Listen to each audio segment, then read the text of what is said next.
যেটা রান্না শেয়ার করব এই হেলেঞ্চা শাক দিয়ে মাছ রান্না করব। এই দেখো, এই যে হেলেঞ্চা শাক, এটা তোমরা আশা করি সবাই চিনতে পেরেছো। এই ছোট ছোট কেটে নিয়েছি টুকরো করে। এই দেখো, এখানে মাছ ভেজে নিয়েছি।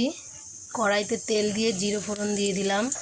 এখানে লঙ্কা বাটা, আদা বাটা, জিরে বাটা দিয়ে দিয়েছি। একে একে নুন, হলুদ গুঁড়ো, মশলাটা কষে গেলে এই হেলেঞ্চা শাকগুলো দিয়ে দেবে, দিয়ে নাড়াচাড়া দেবে। শাকটা যখন মজে যাবে খুব সামান্য পরিমাণে অল্প একটু জল দেবে। ওটা যখন ফুটে উঠবে তখন মাছগুলো দিয়ে দেবে।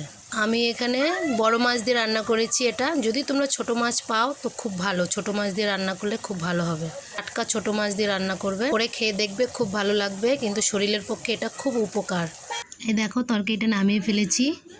আমরা বাড়িতে দুজন মানুষ বলে 2 টুকরো মাছ দিয়ে রান্না করেছি। তোমরা চেষ্টা করবে ছোট মাছ দিয়ে রান্না করার। এটা শরীরের পক্ষে খুব উপকারিতা পাবে খেলে। এটা দুপুরবেলা খাওয়ার জন্যই বেস্ট, রাতে তোমরা রেখো না, কারণ এই শাকটা একটু তিতকুটে হয় হালকা। রেসিপিটা ভালো লাগলে আমাকে কমেন্ট করে জানিও। আগে কে কে খেয়েছো সেও জানিও।